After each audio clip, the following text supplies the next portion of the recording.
Étienne de la Boétie est né en 1530 et mort en 1563. Il a donc vécu au XVIe siècle, le siècle de la Renaissance et de l'humanisme.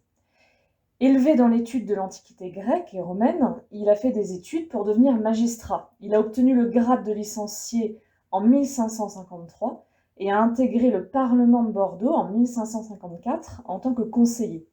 C'est là qu'il a rencontré Michel de Montaigne, qui lui-même a intégré le Parlement de Bordeaux en tant que conseiller en 1557. La Boétie et Montaigne ont lié une amitié profonde et durable. La Boétie a vécu dans le siècle qui a vu la naissance du protestantisme, avec les 95 thèses de Luther qui ont été placardées en 1517. C'est donc un siècle de grandes tensions religieuses et même de guerres de religion. Par exemple, la Saint-Barthélemy a eu lieu en 1572, un peu après la mort de la Boétie. La Boétie a œuvré pour la tolérance. Il a même écrit un mémoire dans ce sens. Il était catholique, mais il a appelé toute sa vie durant à une réconciliation et à un apaisement entre catholiques et protestants. En 1563, il est tombé brusquement malade, on ne sait pas exactement ce qu'il a eu, peut-être la dysenterie parce qu'il souffrait du ventre, peut-être la peste qui sévissait alors dans sa région. En tout cas, il est mort en 1563, il avait donc 23 ans. Son discours de la servitude volontaire a été écrit selon Montaigne, qui était donc le testamentaire de la Boétie, vers 1546, autrement dit à l'âge de 16 ans.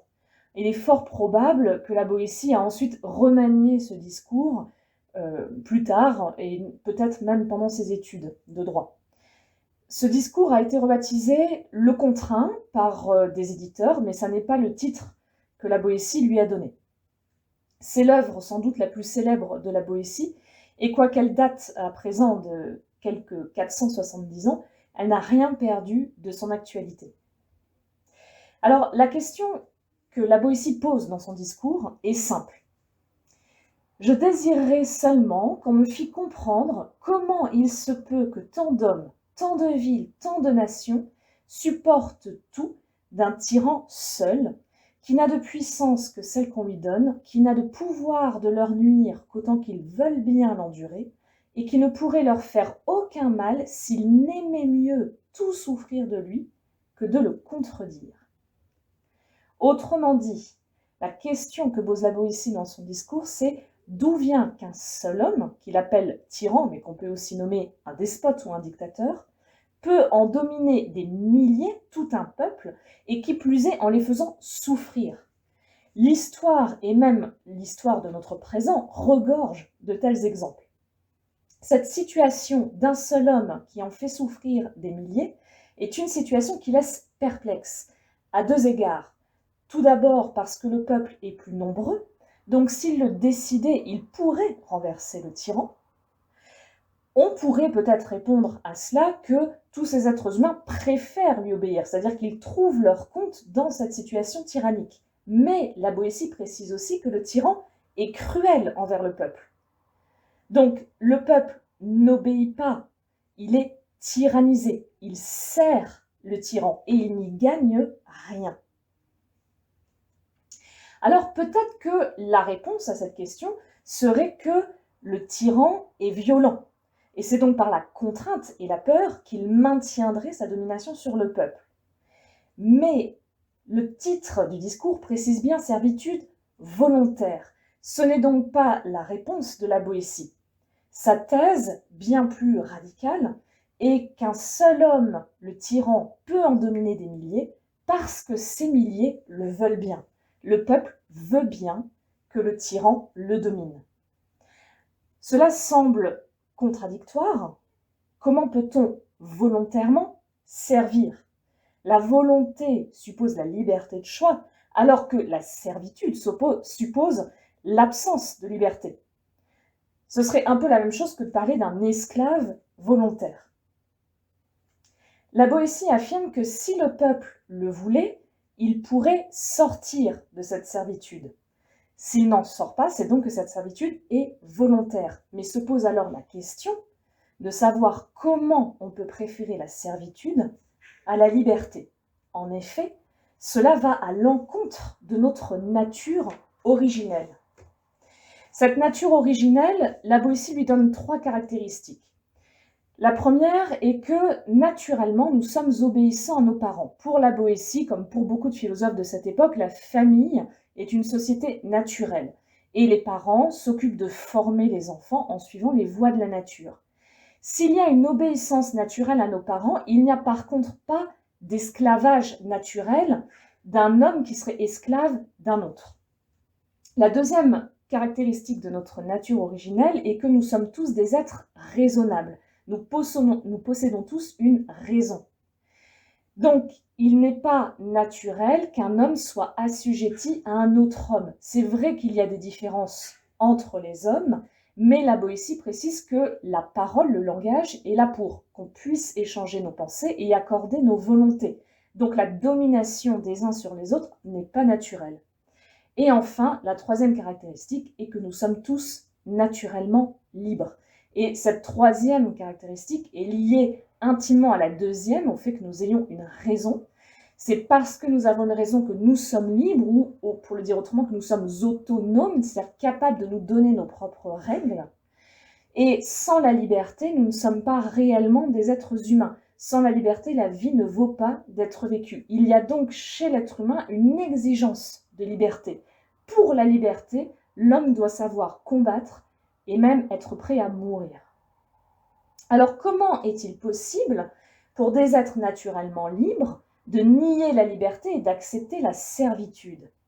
La Boétie écrit « Il faut que je leur fasse, c'est-à-dire aux êtres humains qui s'asservissent volontairement, il faut que je leur fasse l'honneur qu'ils méritent et que je hisse, pour ainsi dire, les bêtes brutes en chair pour leur enseigner et leur nature et leurs conditions. » Autrement dit, la réponse de la Boétie à cette question, comment est-ce qu'un être humain peut préférer la servitude à la liberté, c'est tout simplement que les hommes préfèrent la servitude à la liberté parce qu'ils ignorent leur nature originelle. Mais se pose alors la question de savoir par quoi est provoquée cette ignorance. Pourquoi les êtres humains ignorent leur nature originelle? Il y a à cela 2 explications. La première, c'est l'habitude. Certes, naturellement, les êtres humains sont libres, mais nous ne sommes plus dans une condition originelle. Nous naissons tous dans une société qui est déjà formée, avec son régime politique, et à cette époque-là, énormément de tyrannie ou de monarchie. Certains naissent dans un régime tyrannique et ne connaissent de toute leur vie que cela. Et de plus, ça fait des siècles que dans plusieurs pays, il y a des tyrans, des despotes et des dictateurs.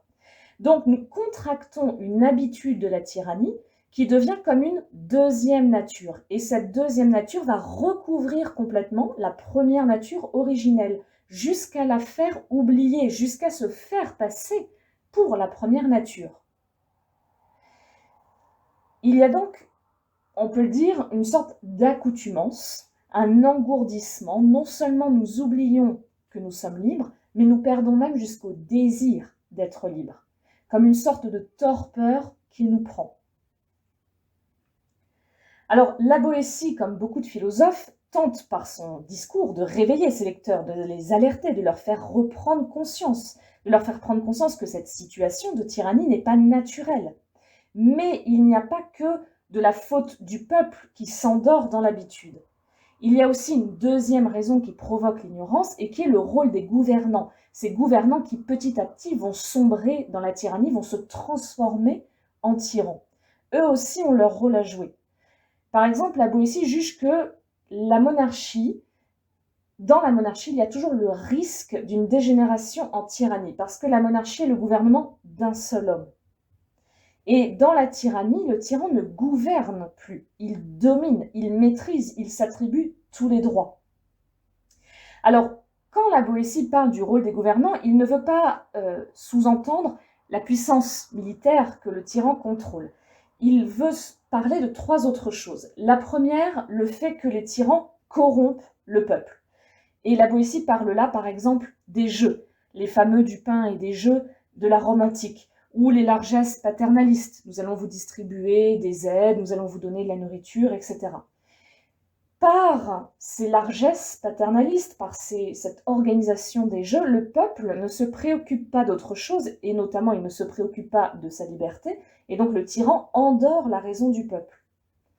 La deuxième chose, c'est que les tyrans légitiment leur tyrannie, ils légitiment leur règne.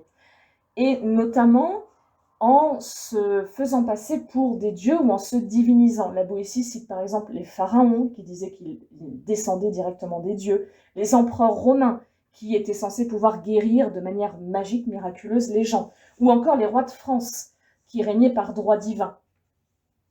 Les tyrans veulent susciter la dévotion, ils veulent susciter la servitude volontaire. Cette idée ne sera pas oubliée par le philosophe Rousseau, qui arrive plus tardivement au XVIIIe siècle, et qui va développer et reprendre cette idée dans son fameux paragraphe sur le droit du plus fort, dans son livre Le contrat social. La troisième chose que va mettre en place le tyran pour asseoir son règne, c'est une hiérarchie pyramidale. Le tyran va avoir quelques favoris, à qui il va donner du pouvoir. Ces favoris vont régner sur quelques dizaines d'hommes, à qui ils vont donner un peu de pouvoir. Cette dizaine d'hommes va régner sur une centaine, et cette centaine sur quelques autres, etc. Et on a ainsi une hiérarchie pyramidale du sommet où il n'y a qu'un seul homme jusqu'à la base avec la majorité du peuple, chacun ayant un petit peu de pouvoir sur les autres. Ainsi, la Boétie va nous dire que sous le tyran, il y a autant de petits tyrannos. Et on arrive là à un paradoxe qui est que finalement, ça n'est pas tellement le tyran qui a servi le peuple, c'est plutôt que les gens du peuple vont s'asservir les uns les autres, ils vont s'asservir mutuellement. Et ça, c'est exactement la leçon que Milgram tirera de sa fameuse expérience qu'il fera au XXe siècle, après la Seconde Guerre mondiale. On peut donc retenir deux idées centrales de ce discours de la servitude volontaire. La première, c'est que pour ne pas sombrer dans une servitude volontaire, il faut que nous entretenions notre raison, que nous conservions une conscience aiguë de notre liberté. Et on retrouve là des idées qui vont être chères, notamment aux philosophes des Lumières. Vous pouvez aller voir la vidéo que j'ai faite sur le livre de Kant, « Qu'est-ce que les Lumières ?», où il dit exactement la même chose.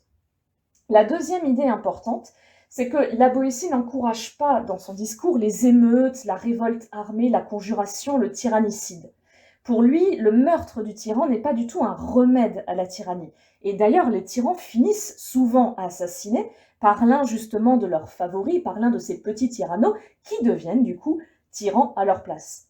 Alors on peut se poser la question, comment faire alors ? Comment faire pour se débarrasser du tyran ? La Boétie nous explique que si le tyran n'était pas soutenu par toute cette horde de flatteurs et par un peuple passif et complice, eh bien il serait tout seul, sans pouvoir et abandonné de tous. Pour se débarrasser du tyran, il faut donc tout simplement refuser de le servir. Il ne faut pas tomber dans la servitude volontaire. Alors, la Boétie ne développe pas énormément ses analyses parce que ce n'est pas tellement ça qui l'intéresse dans son livre. Son propos n'est pas ici d'expliquer comment résister aux tyrans, mais plutôt d'expliquer pourquoi il y a des tyrans et pourquoi le peuple ne fait rien. Mais si cette question de la résistance concrète vous intéresse, je vous recommande la lecture de deux ouvrages. D'abord, un ouvrage de Hannah Arendt, philosophe du XXe siècle, « Du mensonge à la violence », où elle explique, elle aussi, que la violence du tyran n'est jamais suffisante pour le maintenir au pouvoir.